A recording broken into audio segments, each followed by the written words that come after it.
Kemudian juga kita akan bawa Anda untuk melihat kabar pembuka jumpa kita di malam hari ini. Ini dia.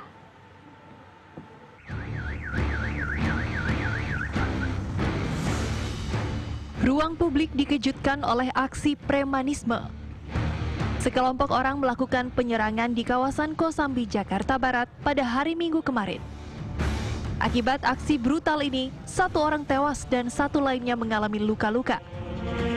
Kepolisian menyatakan penyerangan itu dilakukan oleh kelompok John K ke rumah Nus K yang terhitung masih kerabatnya sendiri.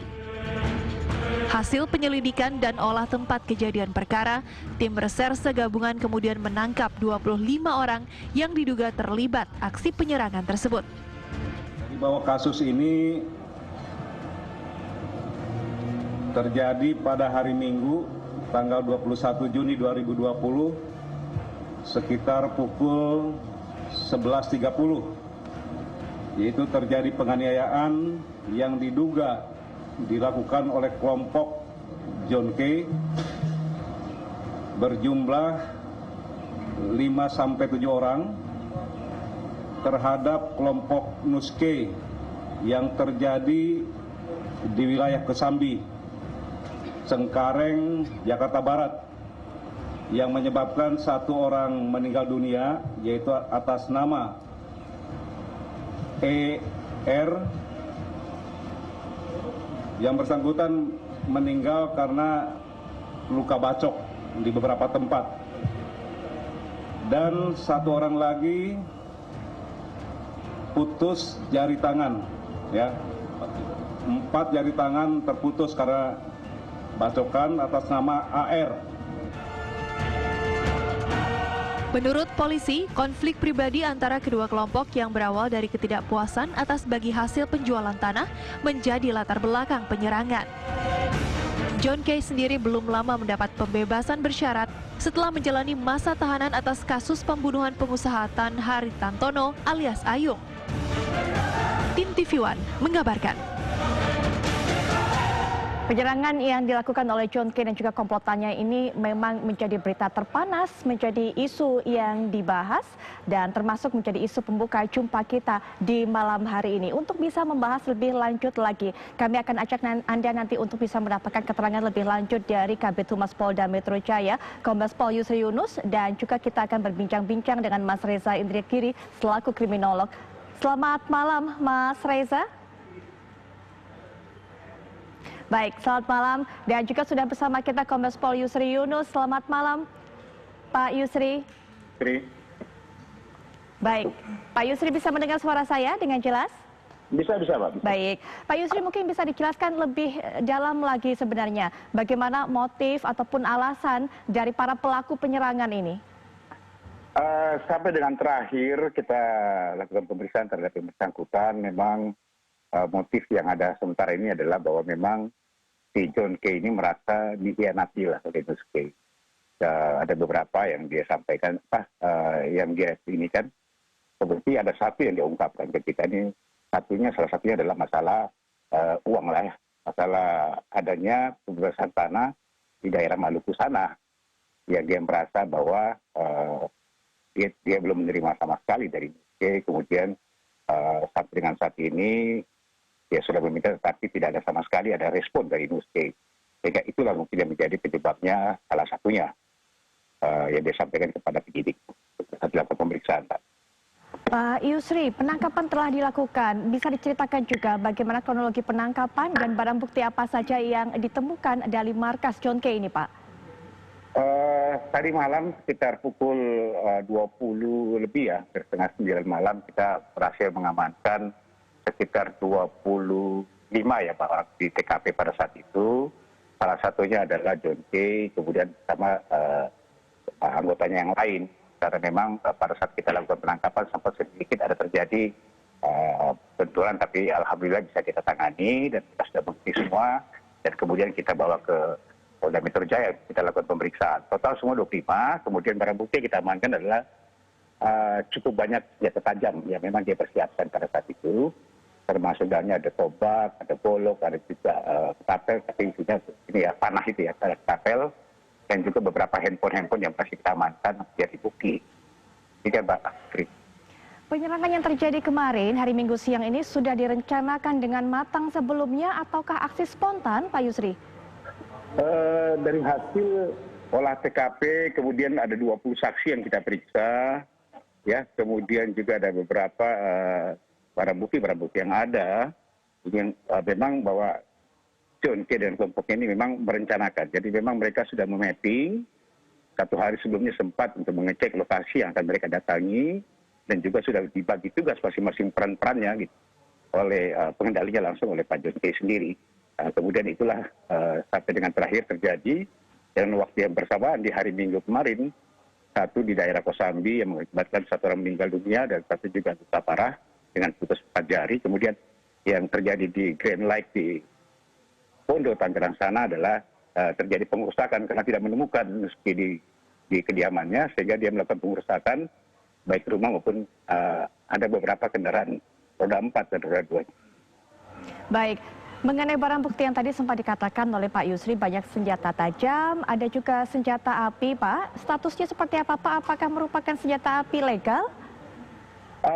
Sampai dengan saat ini ada 3 yang jadi DPO. Salah satunya adalah pemegang senjata api pada saat di Grand Lake, ya. Memang di Grand Lake kita ketahui bersama yang viral di media televisi maupun media sosial yang ada.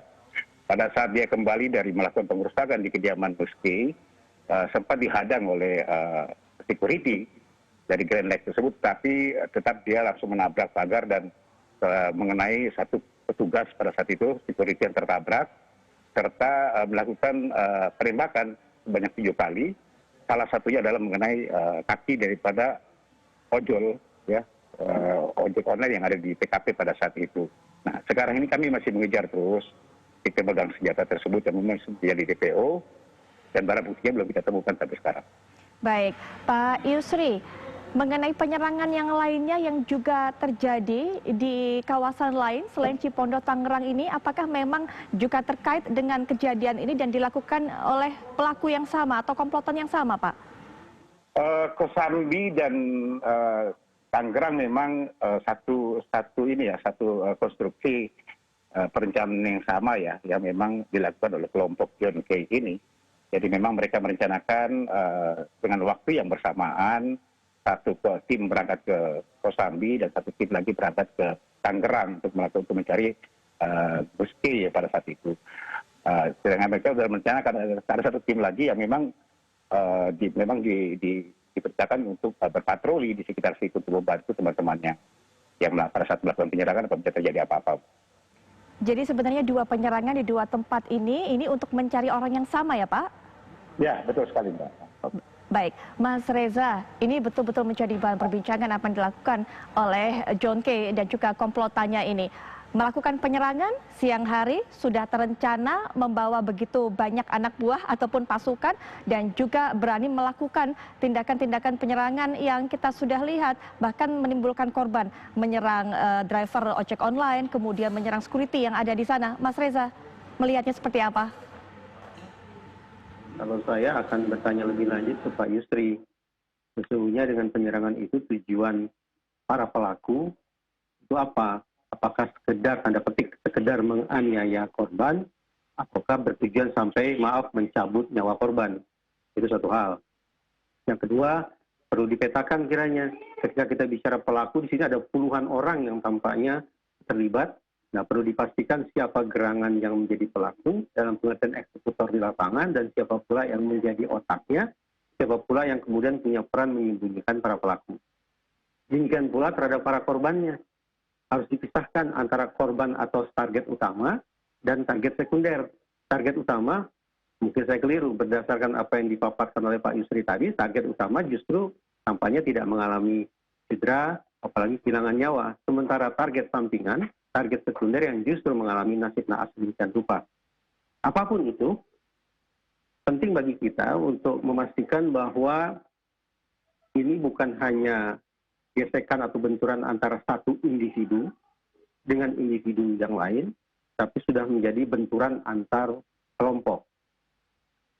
Kehadiran teman-teman di kepolisian, sungguh-sungguh saya acungi jempol, tapi kita berharap bahwa kemudian operasi penertiban, operasi pemberantasan terhadap aksi-aksi sebutlah premanisme semacam ini, bisa terus digencarkan. Memang kontroversial. Ada sebagian ilmuwan yang mengatakan bahwa kejahatan dengan intensitas tinggi memang harus digempur juga dengan kegiatan penegakan hukum yang intensitasnya juga tinggi. Tapi para ilmuwan lain justru mengkritik pendekatan semacam itu. Kenapa? Karena dikhawatirkan justru muncul apa yang disebut sebagai brutalization effect, efek brutalisasi.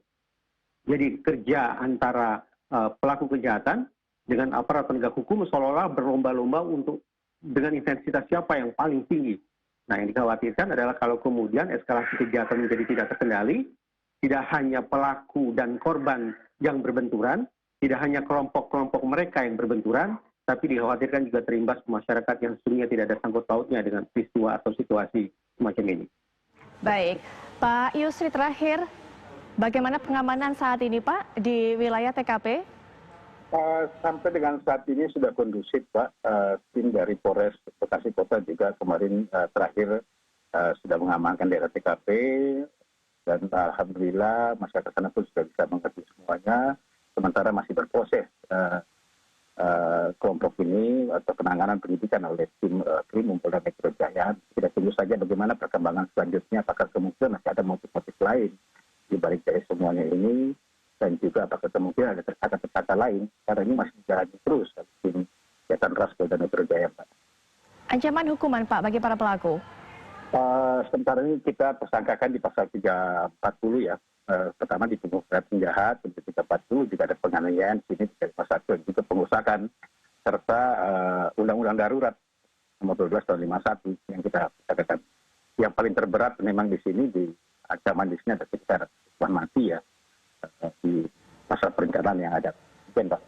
Baik, terima kasih untuk waktunya Kombes Pol Yusri Yunus selaku Kabid Humas Polda Metro Jaya, dan kita harapkan cepat terungkap dan juga penyelesaian dari kasus ini. Nanti kami akan lanjutkan perbincangan dengan Mas Reza Indragiri, tapi setelah jeda berikut ini kami akan segera kembali.